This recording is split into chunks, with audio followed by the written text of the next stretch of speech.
Franck Ferrand sur Europe 1, au cœur de l'histoire. Franck Ferrand nous raconte aujourd'hui sur Europe 1 la bataille d'Azincourt qui a vu les archers anglais triompher de la chevalerie française. Bonjour Franck. Bonjour Anissa, bonjour à tous. Nous allons parler en effet aujourd'hui de chevaliers et de chevalerie, des mythes et des réalités de cette chevalerie. J'ai demandé à Xavier Hélary de nous accompagner dans cette plongée au cœur du Moyen-Âge. Et tout à l'heure, à la fin de l'émission, Franck, vous répondrez à la question de Diala sur une vieille expression française. L'expression « porter les armes de Bourges ». Alors je vais vous faire une confidence, je ne savais même pas que cette expression existait.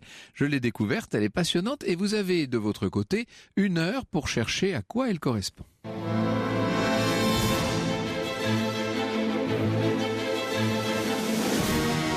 Au cœur de l'histoire, au cœur de l'été, 7 jours sur 7 sur Europe 1. Franck Ferrand. Ô Dieu des batailles, retrempe les cœurs de mes soldats, défends-les de la crainte, ôte-leur la faculté de compter si le nombre de nos adversaires doit leur enlever le courage. C'est William Shakespeare, évidemment, qui fait parler le roi d'Angleterre Henri V dans la pièce du même nom. Vous avez sans doute vu ça au cinéma avec Sir Laurence Olivier ou plus récemment avec Kenneth Branagh. C'est ce discours extraordinaire du roi d'Angleterre à ses soldats au moment de la bataille d'Azincourt. Nous sommes en octobre 1415 et si le roi d'Angleterre s'exprime ainsi, c'est que le déséquilibre des forces en présence est tout simplement incroyable. Ce combat, les Français, sur le papier, comme nous disons-nous, ne peuvent pas le perdre. Ils sont beaucoup plus nombreux, en bien meilleure forme, incroyablement mieux équipés que les Anglais. Et il faut imaginer cette chevalerie française, toute couverte d'armures rutilantes.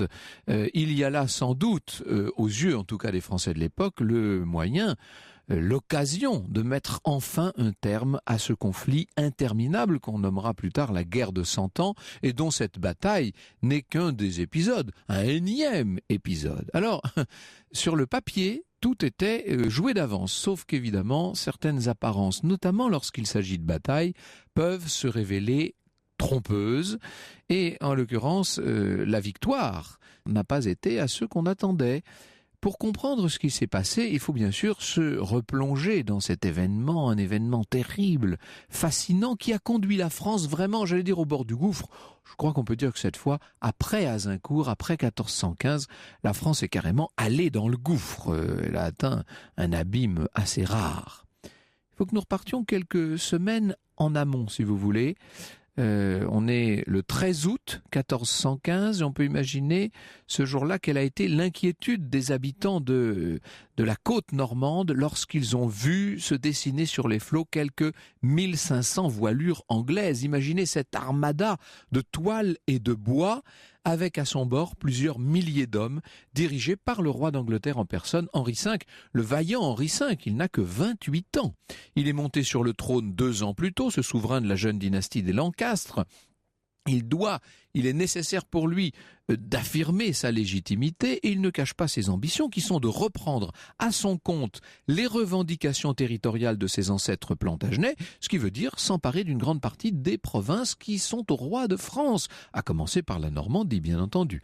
Ça tombe bien pour Henri V, la France est à cette époque-là dans une crise épouvantable. Rappelez-vous qui règne à cette époque. C'est le roi Charles VI, et ce roi fou qui a régné pendant plus de 3 décennies. Il était atteint de crises de démence intermittentes, mais avec un État qui n'a fait toujours que se dégrader et qui a facilité l'opposition au sein même de la cour et du gouvernement de 2 factions, des factions princières, les Bourguignons d'un côté, les Armagnacs de l'autre, qui se disputent violemment le pouvoir. Dans ce contexte, les ambitions du roi d'Angleterre peuvent être tout à fait légitimes. Son premier but est relativement modeste, il s'agit de s'emparer d'Harfleur sur le continent. Harfleur, place forte qui protège l'entrée de l'estuaire de la Seine, qui est très décisive, cette place forte pour l'approvisionnement de Paris, bien entendu. Harfleur est une ville relativement importante, nous apprend François Neveu. Elle comptait environ 5000 habitants. Elle est bien fortifiée par une muraille comprenant 34 tours. Alors bon, une belle muraille, mais une garnison qui en revanche se révèle un peu chétive. Même si elle reçoit un petit renfort, on peut dire qu'elle fait pâle figure, cette garnison, avec ses 400 lances. Encore une fois, en face, ce sont des milliers d'Anglais qui ne tardent pas à l'assiéger. Au bout d'un mois environ, et malgré une résistance tout à fait courageuse, Harfleur tombe. Entre parenthèses, je précise, parce qu'on parle d'Harfleur, il n'existe pas encore de Havre à l'époque. Le Havre de Grasse sera plus tard, sous François Ier. Je referme très vite la parenthèse. Donc, on peut dire qu'aucune armée française d'importance n'est venue au secours de la garnison d'Harfleur. Le prix des divisions françaises se paie comptant, semble-t-il, et Henri V va donc pouvoir prendre la ville. Il n'en profite pas, il pourrait aller du côté de Rouen, il pourrait peut-être même venir menacer Paris. Seulement on est déjà en automne, l'armée anglaise est très fatiguée et Henri va choisir de rejoindre Calais, qui est une possession anglaise. Donc en quelque sorte il rentre au pays, même s'il reste sur le continent. Alors tout ça ne se fait pas si facilement, parce qu'il y a tout un petit périple pour Henri et ses milliers d'hommes, une entreprise qui s'avère relativement ardue, puisque non seulement les soldats n'ont pas de quoi manger, mais tout épuisés, ils tombent malades, on a l'impression qu'ils s'effondrent tous les uns après les autres, et pour ne rien arranger, la traversée de la Somme est compliquée. Les ponts sont bien protégés, Henri V doit se lancer lui-même dans la fatigante recherche d'un passage sûr en amont, et il apprend à ce moment-là, et ça c'est une chose assez incroyable, que les Français ont fini par se mettre d'accord. Lui qui pensait que la division était tellement totale qu'on ne verrait jamais les Français réagir, eh bien si, une armée française s'est constituée pour se mettre à sa poursuite. Alors certes, elle a 5 chefs différents, ce qui augure mal de son efficacité. Mais enfin, le danger n'en est pas moins réel, bien entendu. Henri a d'ailleurs reçu le défi. Vous savez, on est dans les coutumes de chevalerie dont on parlera tout à l'heure. On lui a apporté le cartel, le défi. Dans la guerre médiévale, précise Valérie Toureille, le défi constituait la disposition d'usage qui indiquait que l'on proposait la bataille à son adversaire. Henri V refusa, prétextant qu'il combattrait là où il lui plairait. Les 4 jours suivants, les chevaliers anglais chevauchèrent en armure, craignant une attaque par surprise. Et c'est vrai que l'armée française va très vite, elle arrive à doubler ses adversaires, ce qui veut dire que les Français vont arriver à barrer la route des Anglais. Henri V est dans une position difficile, il va quand même avoir l'habileté de trouver un lieu d'affrontement favorable, une étendue terreuse qui est en pente légère, qui est enserrée par 2 bois, vous allez voir que ça a son importance. Quoi qu'il en soit, au soir du 24 octobre, les 2 armées se font face, la bataille est donc pour le lendemain. Et le moins qu'on puisse dire, c'est que l'atmosphère n'est pas du tout la même dans les 2 camps, si l'on en croit du moins Shakespeare, mais les historiens sont relativement d'accord sur ce fait. Du côté anglais, on est dans l'anxiété, évidemment, on est en infériorité numérique et de force très considérable. Du côté anglais, on festoie, on ripaille. Cette bataille n'est après tout qu'une sorte de simple formalité.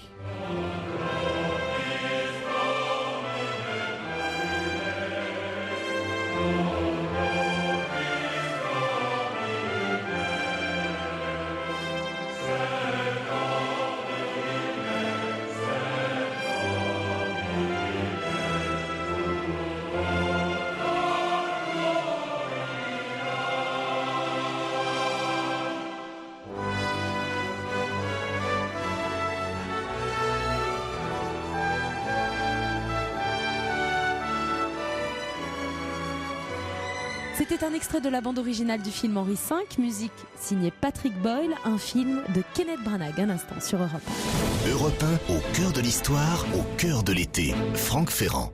Quand les troupes françaises tentent de barrer la route à l'armée du roi d'Angleterre Henri V, cet après-midi, vous l'avez compris sur Europe 1, nous sommes en 1415 au cœur de la bataille d'Azincourt, Franck. Il pleut sur Azincourt, ce qui n'est pas pour des paysans les Anglais, bien entendu. Ils se sont installés, je vous l'ai dit, légèrement en hauteur, les Anglais, et ils scrutent les premières lueurs de l'aube et ils veulent voir à quoi ressemble l'armée française en face. Il y a de quoi être très inquiet, bien entendu. Le spectacle qu'ils ont sous les yeux est aussi extraordinaire que terrifiant. C'était un formidable déploiement de force, reprend Valérie Toureille.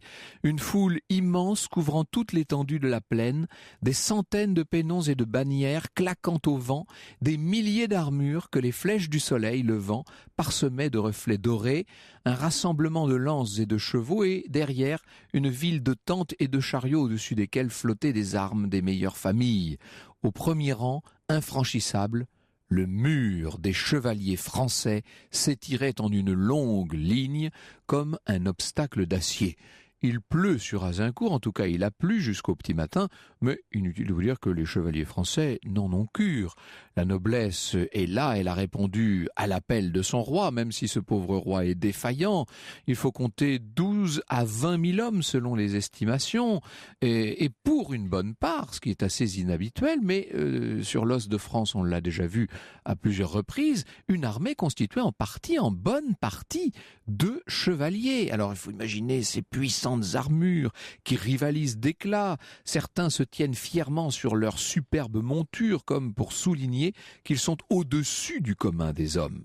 Les représentants des plus hautes lignées, suivant un strict sens de l'honneur, ont tenu pour beaucoup à se placer au-devant de leurs hommes, reléguant les arbalétriers qui peut-être ont été jugés moins utiles sur les positions reculées. Alors évidemment, rien à voir du côté anglais. On est dans une formation plus modeste, disons, beaucoup plus fluette, mais aussi beaucoup plus légère. 6 à 9 000 hommes seulement du côté anglais avec une minorité de chevaliers. Le gros de la troupe chez les Anglais est formé des fameux archers. Alors des archers très redoutés, mais qui sont bien éloignés avec leur équipement presque ridicule de la noblesse majestueuse des combattants français. Dans la matinée, c'est l'heure des ultimes négociations, vous savez, négociations qui échouent.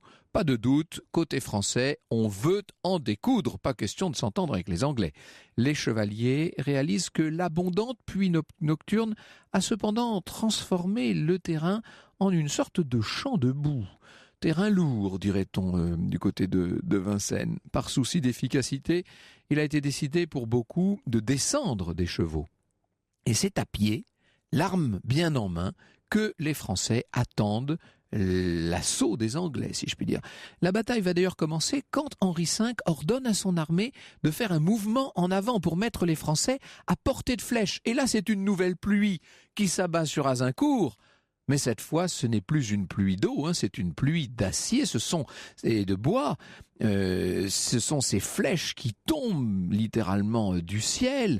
Alors, évidemment, on tente un mouvement de cavalerie contre les archers. Seulement les archers anglais, ils sont très mobiles. Et au dernier moment, alors que les cavaliers français se précipitent sur eux, ils s'écartent et ils dévoilent des pieux qui avaient été enfoncés dans la terre pendant la nuit. Et là, les chevaux français vont littéralement s'éventrer, s'empaler sur les flèches anglaises. C'est un carnage. Vous imaginez ces animaux blessés qui deviennent fous, qui s'effondrent dans la boue, ce qui gêne beaucoup les autres combattants. Certains sont même carrément écrasés, piétinés. Et une évidence va bientôt s'imposer. Ce terrain complètement humide, c'est le moins qu'on puisse dire, va transformer le champ de bataille en lieu d'enfer pour les Français.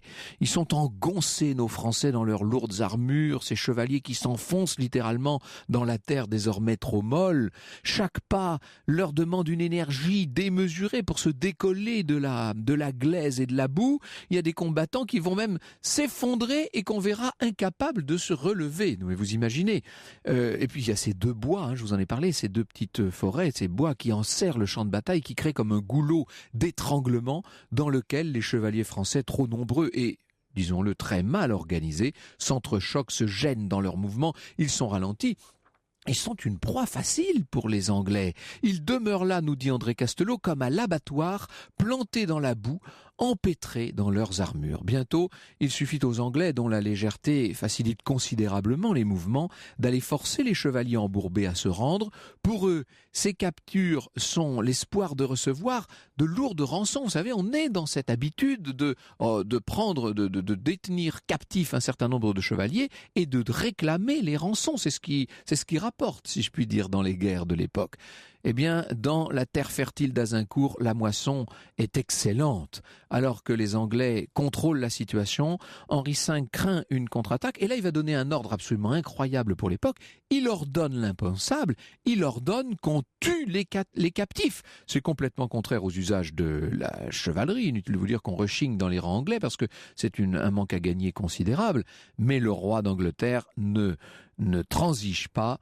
Il exige que l'on saigne littéralement les seigneurs français qui, pour une partie d'entre eux en tout cas, vont être ainsi égorgés. Le plus noble sang de France se mêle maintenant à la boue. C'est incroyable, c'est un désastre total. Le combat est perdu et malgré quelques actes de bravoure qu'il ne faut pas oublier, on peut dire que ce jour-là, c'est toute la chevalerie française qui vient d'être saignée. C'est peut-être le pays lui-même qui va rouler dans le précipice. Alors on fait le décompte, il est macabre. Côté anglais, entre 900 et 1500 victimes. Côté français, sûrement plus de 5000, peut-être 7000. Sur Europe 1, au cœur de l'histoire, au cœur de l'été, revient dans un instant. Au cœur de l'histoire en été sur Europe 1, 7 jours sur 7, de 14h à 15h. Franck Ferrand. Les Français étaient 3 fois plus nombreux et pourtant ce sont les Anglais qui sont sortis victorieux de la bataille d'Azincourt. Sur Europe 1 cet après-midi, nous sommes en 1415, Franck. Le drame d'Azincourt, histoire d'une étrange défaite, c'est l'ouvrage que fait paraître Valérie Toureille chez Albin Michel. Et elle nous dit qu'en une seule journée, le royaume avait perdu une part significative de son aristocratie et de fait une grande partie de son encadrement militaire et administratif. La fine fleur de la chevalerie avait disparu dans la boue d'Azincourt. Il faut ajouter tous les prisonniers, parce qu'au-delà des milliers de morts, il y a eu énormément de prisonniers que les Anglais ont ramassés, si je puis dire, dans la boue. Parmi eux, le fameux duc d'Orléans, vous savez, Charles d'Orléans, qui restera un quart de siècle captif en Angleterre et qui fera de son malheur de somptueux poèmes. Peut-être ce que la littérature médiévale nous a légué de plus délicat. C'est donc une tragédie qui, comme souvent, en entraîne d'autres avec elle. Déjà, on avait ce roi fou, ce pauvre Charles VI, qui évidemment est toujours aussi incapable de reprendre la situation en main. Les factions armagnaques et bourguignonnes vont reprendre leur fameuse et vieille lutte d'influence. Le duc de Bourgogne, Jean sans peur, va même jusqu'à se rapprocher en secret du roi d'Angleterre, pour autant qu'on le sache. Et dans les mois et les années qui suivent, le roi d'Angleterre va carrément s'emparer de la Normandie. Il faut imaginer le climat de méfiance généralisée qui s'est installé partout. Les Armagnacs qui tiennent Paris pourchassent tous ceux qui sont soupçonnés d'être pro-bourguignons. L'atmosphère devient pesante. Les portes des villes sont finalement ouvertes à des bourguignons qui déclenchent une émeute et se lancent dans une politique de terreur. Cette fois, c'est les Armagnacs qui sont tués. Et alors que le jeune dauphin Charles, celui qui nettement plus tard deviendra Charles VII, a réussi à fuir Paris, son père, si l'on en croit en tout cas l'arbre généalogique officiel des Valois, son père a réussi, lui, à simplement se tomber entre les griffes, si je puis dire, des Bourguignons. Jean sans peur se lance dans des négociations avec le roi d'Angleterre pour obtenir une trêve. Et la France, à ce moment-là, est plus que jamais divisée. Mais pour le duc de Bourgogne, les choses ne se passent pas tout à fait comme prévu, parce qu'Henri V, qui vient donc de conquérir la Normandie, se révèle de plus en plus gourmand, trop gourmand sans doute aux yeux de ses alliés, et Jean sans peur se refroidit. Il lui paraît même raisonnable de voir si un meilleur accord ne serait pas possible avec le dauphin Charles, justement, qui est devenu de fait le chef du parti armagnac et qui contrôle maintenant une grande part du sud de la France. C'est là qu'intervient le fameux épisode de Montereau, vous savez, le pont de Montereau en 1419. Le duc de Bourgogne et le dauphin Charles, qui sont chacun accompagnés de toute une troupe d'hommes en armes, vont négocier un rapprochement. Ils se retrouvent au milieu du pont. La conversation, semble-t-il, dégénère. Alors, on ne sait pas exactement ce qui s'est passé. La légende veut que le duc de Bourgogne ait mis à un moment dans le feu, sans doute, de la conversation, la main à la garde de son épée, et que c'est la raison pour laquelle Tanguy du Châtel lui aurait littéralement sauté dessus. Toujours est-il qu'on dégaine dans les deux camps et que c'est Jean sans peur qui tombe, frappé de plusieurs coups. Ça, c'est une nouvelle catastrophe parce que cette fois, les Bourguignons n'hésitent plus. Ils vont se jeter littéralement dans les bras de l'Angleterre. Et on arrive, c'est là que je voulais en venir, bien entendu, c'est en quelque sorte, sinon la conclusion, du moins l'épilogue de cette terrible bataille d'Azincourt. 5 ans plus tard, donc en 1420, le pauvre roi, qui en plus est devenu un peu sénile maintenant, en dehors de ses accès de démence, et qui est un peu le jouet de tous ceux qui l'entourent, va signer, vous savez, le désastreux, ce qu'on appelle le honteux traité de Troyes. au terme duquel le roi de France déshérite son propre fils et reconnaît le roi d'Angleterre comme son héritier légitime après lui. C'est à ce moment-là, on peut dire, la souveraineté française elle-même qui est complètement atteinte. On peut penser en 1420 qu'il n'y a plus de France. Et bien sûr, la cause en revient toujours dans l'esprit des gens à Azincourt. Le roi d'Angleterre semble avoir atteint son but. Il avait commencé par prendre Harfleur et le voilà, en tout cas voilà son fils, puisqu'il va mourir avant Henri V, le petit Henri VI qui est roi de France et d'Angleterre. Alors vous connaissez la suite, moi aussi. La suite, c'est que, bien entendu, Charles ne va pas se laisser faire et que grâce à l'intervention de Jeanne d'Arc, tout va basculer. Mais enfin ça, c'est une autre histoire. Bonjour Xavier Larry. Bonjour. Nous étions à Azincourt, nous avons essayé de suivre les pauvres chevaliers français avec vous. Nous allons faire mieux connaissance avec ces grands seigneurs. L'histoire sur Europe 1, c'est avec Franck Ferrand. Cours de Francis Cabrel, c'est un tout nouveau morceau que vous retrouvez sur son dernier album In Extremis. Il a choisi d'aborder la bataille d'Azincourt sous un angle original, celui de la douleur des survivants. On parle de la bataille d'Azincourt cet après-midi sur Europe 1. Franck Ferrand, vous recevez Xavier Larry, professeur d'histoire médiévale à l'université Lyon 3. Il faut que nous revenions, Xavier Larry, quelques instants sur cette bataille. Vous avez parlé, vous, d'une autre de ces grandes bataille, parce que c'est toute une série. On a parlé du désastre d'Azincourt, mais on aurait aussi bien pu parler du désastre de Courtrai ou de celui de Poitiers, bien entendu. Vous étiez, vous, intéressé à la bataille de Courtrai?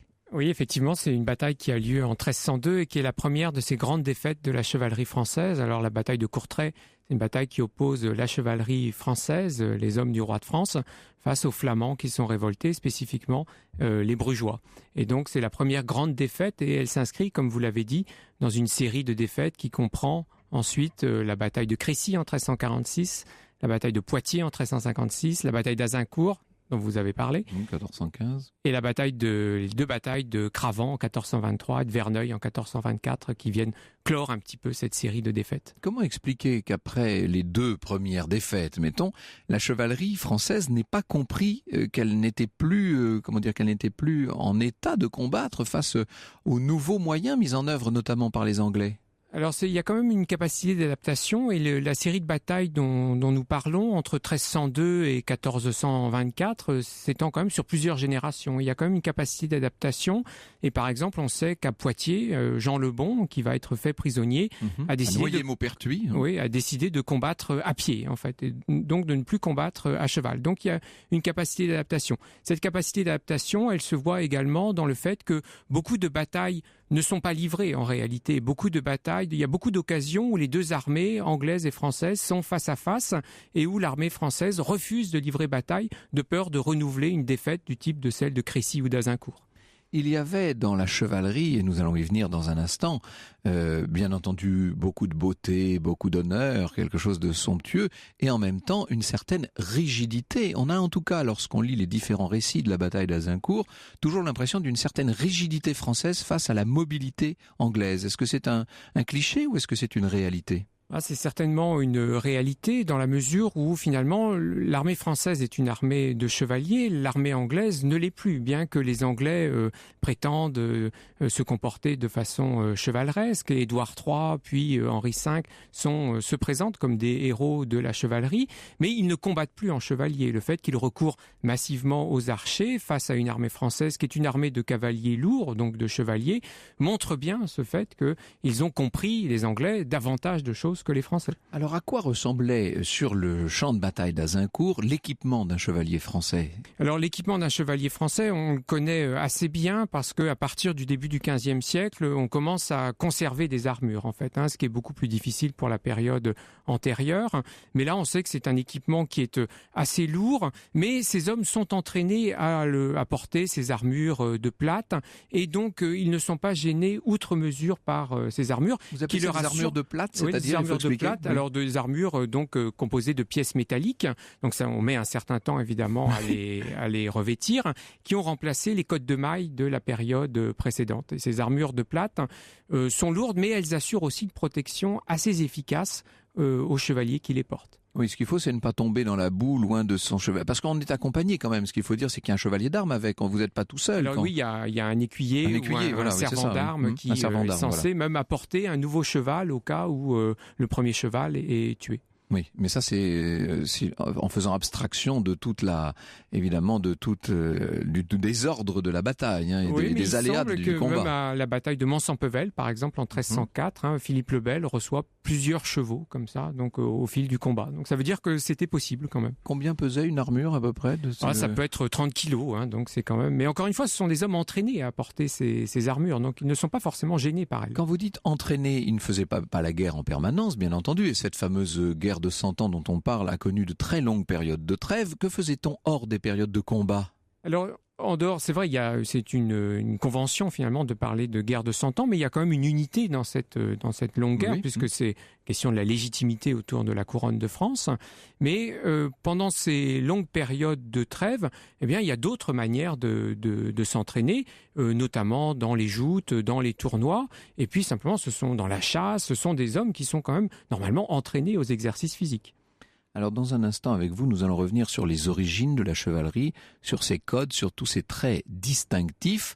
Ça fait encore rêver les chevaliers quelques siècles plus tard. Il faut croire qu'ils avaient réussi à atteindre un modèle relativement pur. Europe 1, au cœur de l'histoire. Europe 1, au cœur de l'histoire, au cœur de l'été. Franck Ferrand. Pour les Anglais, cette bataille reste l'une des victoires les plus célébrées, notamment par William Shakespeare dans la pièce de théâtre Henri V. On s'intéresse à la bataille d'Azincourt en particulier et aux chevaliers en général cet après-midi. Avec vous, Franck, et votre invité, Xavier Hélary, professeur d'histoire médiévale à l'université Lyon 3. Et grand spécialiste de la guerre au Moyen-Âge, l'armée du roi de France, la guerre de Saint-Louis à Philippe le Bel. C'est le titre d'un de vos derniers ouvrages, Xavier Hélary, aux éditions Perrin. Alors, Xavier Hélary, reprenons peut-être les choses au commencement. Quand naît la chevalerie ? À quel moment est-ce qu'on peut parler de chevalier ? Alors on peut parler de chevalier vraiment à partir du XIe siècle, dans la deuxième moitié du XIe siècle. Évidemment, les chevaliers prennent la suite en quelque sorte d'autres guerriers, mais le terme de chevalier, dans toute sa complexité, dans sa multitude de sens, finalement on peut l'admettre à partir de la deuxième moitié du XIe siècle. Et à ce moment-là, est-ce qu'il y a déjà des ordres de chevalerie Alors, il n'y a pas d'ordre de chevalerie, et on peut entendre par ordre de chevalerie à la fois ces ordres comme l'ordre de la Jarretière, qui est fondé par Édouard III dans les années 1340, et puis ces ordres militaires que sont les Templiers, les Hospitaliers, qui sont postérieurs aussi. Mais finalement, la chevalerie est un ordre en tant que tel, et au XIIe, au XIIIe siècle, on parle volontiers de l'ordre de la chevalerie pour désigner l'ensemble des chevaliers qui ont été adoubés. C'est intéressant parce qu'avec le temps, on va voir naître justement ces fameux ordres. Vous parlez de l'ordre de la Jarretière. Comme par hasard, presque toujours lorsqu'il s'agit d'institutions, ce sont les Anglais qui fixent les choses et ensuite on va suivre le modèle, si je puis dire, avec le célèbre ordre de la Toison d'Or, notamment beaucoup plus tard, enfin au 15e, en Bourgogne. C'est intéressant peut-être aussi de dire un mot, parce qu'on n'y reviendra pas, de ces ordres de chevaliers qui sont des moines soldats en quelque sorte. Vous parliez des Templiers, des Hospitaliers. Oui, alors c'est un cas limite en fait, puisque ces moines soldats sont à la fois donc des religieux plutôt, c'est-à-dire des clercs qui dépendent de l'Église, mais des qui sont autorisés à verser le sang donc pour combattre pour la Terre Sainte, principalement les Templiers, les Hospitaliers et les chevaliers teutoniques. Alors, ces chevaliers naissent, vous nous dites, au XIe siècle, ils se développent petit à petit. Quelle est la période, quel est l'apogée de la chevalerie ? Alors l'apogée de la chevalerie, c'est sûrement le XIIe siècle et en mordant un petit peu sur le XIIIe siècle. À l'époque d'Azincourt, dont nous avons parlé tout à l'heure, la chevalerie est déjà quand même en déclin et elle représente surtout une idéologie ou un code de conduite. Voilà, alors une fin qui s'étend très longtemps, puisque à Marignan, dont on a célébré le 500e anniversaire, il n'y a pas longtemps, François Ier se fait adouber, donc veut devenir lui-même chevalier. Donc longue persistance de cet idéal chevaleresque. Mais c'est vraiment au XIIe siècle que la chevalerie atteint son plein développement et son apogée. Lorsque je vous entends parler, je me dis qu'il y a 3 façons de définir un chevalier. On a vu tout à l'heure qu'il y a une manière assez matérielle. Il faut qu'il soit par définition à cheval, avec une armure, avec un armement particulier, avec un service autour de lui. Est-ce qu'il y a une hiérarchie entre les chevaliers ? Alors il y a une hiérarchie puisqu'on distingue normalement les chevaliers bannerets, c'est-à-dire ceux qui ont le droit de porter bannière, donc de diriger un groupe de combattants. Ce sont les plus riches et les plus puissants. Et puis les chevaliers simples, les chevaliers d'un écu, qui n'ont que leur propre cheval et éventuellement leur propre suite avec eux, mais qui est une suite réduite alors.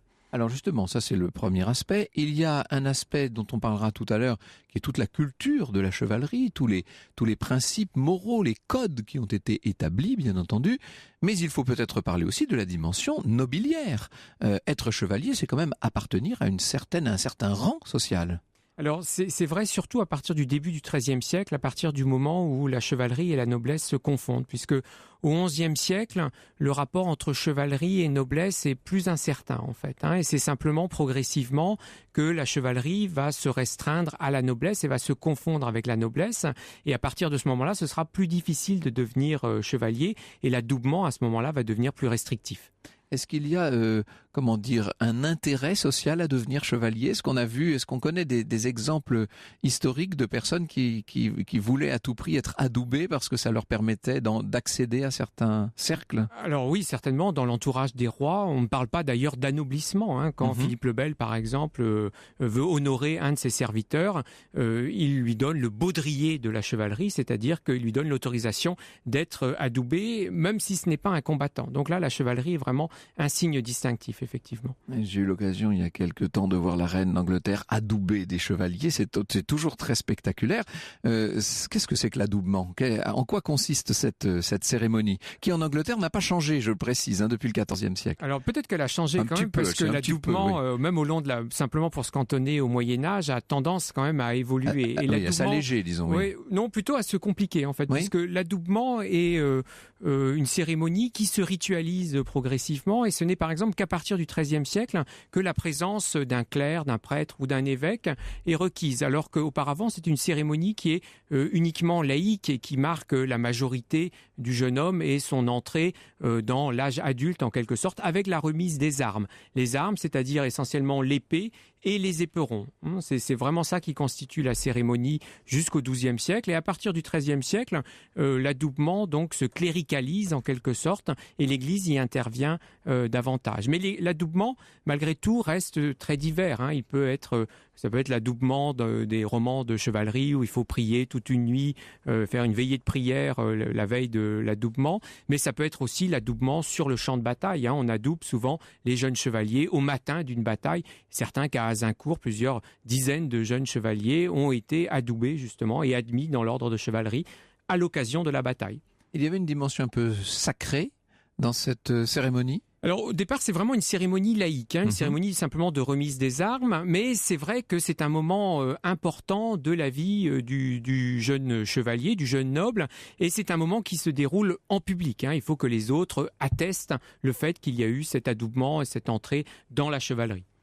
Et on pourrait presque dire qu'il y a une reconnaissance. C'est le groupe entier qui se trouve fortifié par la cérémonie elle-même. C'est une cérémonie qui se passe entre pairs, entre égaux en quelque sorte. Oui. Voilà, exactement, entre égaux.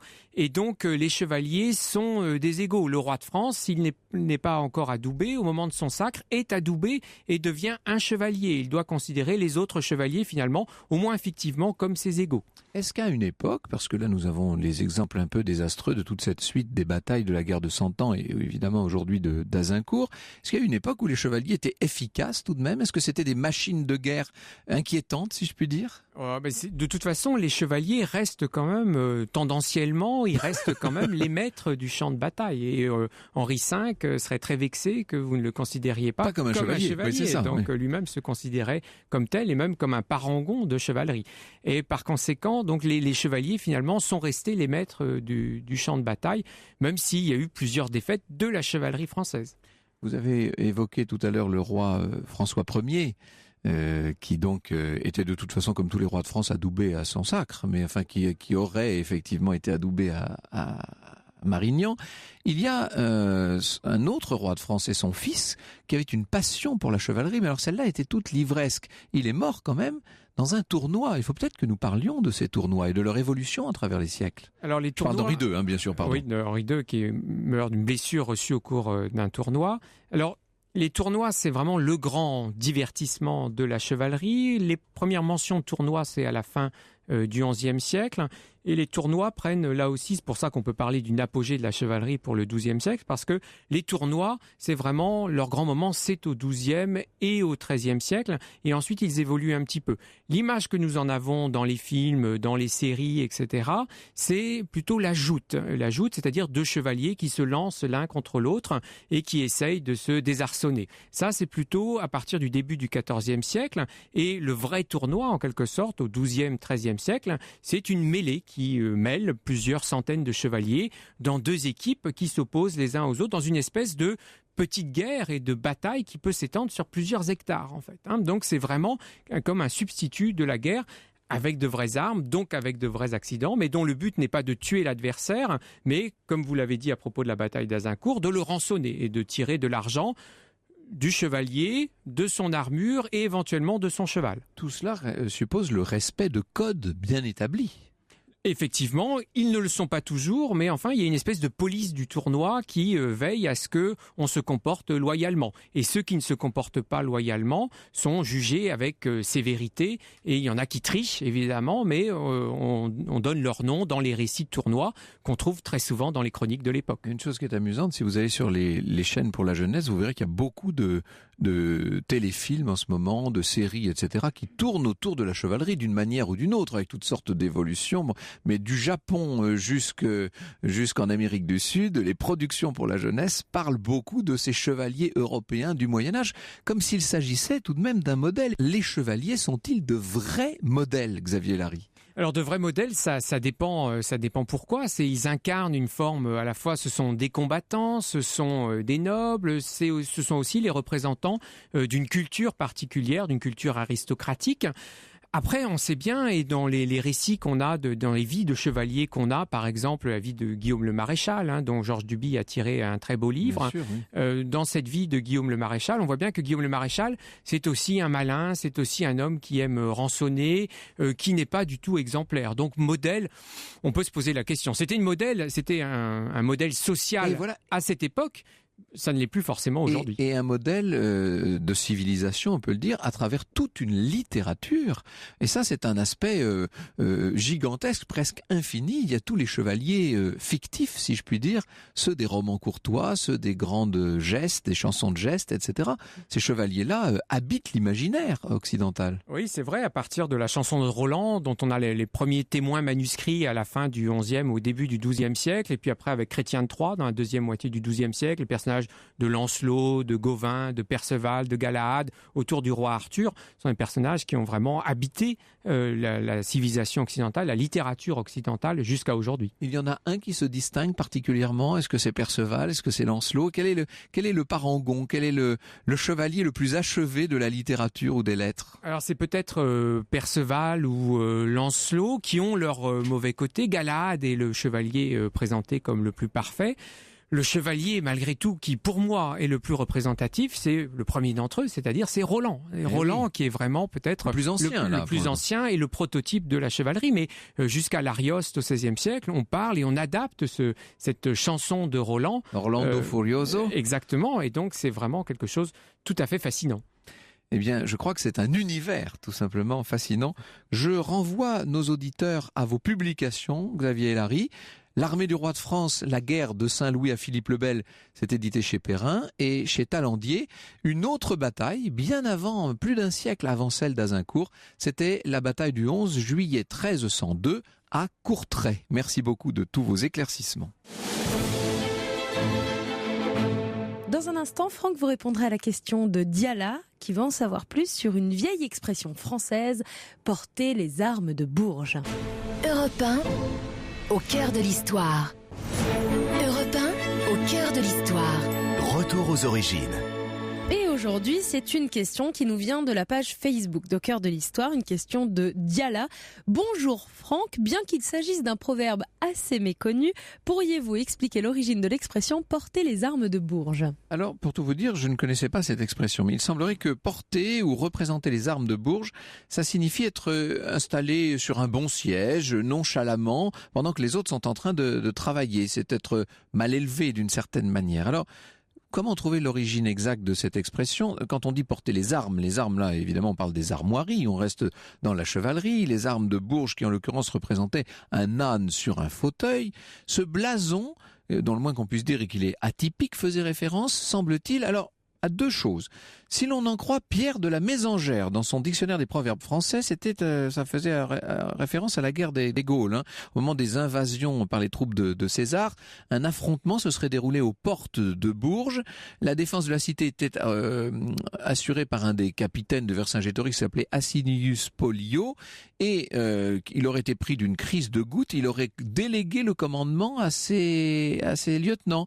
Et au moment de la débâcle, le total débâcle pour les Gaulois, eh bien Asinius aurait rejoint le combat sur une chaise à porteur, et il y aurait un rapport entre Asinius, son prénom, et Asinus, qui en latin veut dire l'âne. Voilà, ça c'est l'une des explications. Mais il y a un des concurrents de la Mésangère qui s'appelait Camille Dutheil et qui lui a une toute autre explication. Alors cette explication on la trouve dans le dictionnaire des hiéroglyphes de 1839. Je suis très savant avec un livre aujourd'hui, un Doctus cum libro.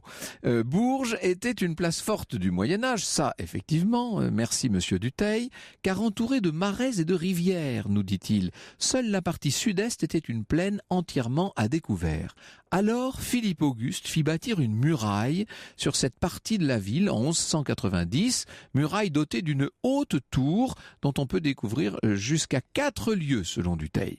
Eh bien, avec une telle fortification, les habitants de Bourges n'auraient plus eu à craindre une attaque et ils auraient symbolisé cette sécurité chèrement acquise sur le blason de la ville, un âne qui était le symbole de la vie, certains diraient peut-être même d'une certaine résistance, sur un fauteuil, symbole de repos. Alors, la Mésangère ou Dutheil? À vous de choisir. La guerre des Gaules ou les fortifications de Philippe Auguste? Je vous avoue que je n'ai absolument aucune idée sur ce sujet et que je vais avoir un peu de mal dans l'avenir à employer cette expression. Alors attention, comment dit-on? Porter les armes de Bourges. Merci beaucoup Anissa, nous nous retrouvons demain. À demain, c'était Franck Ferrand sur Europe 1.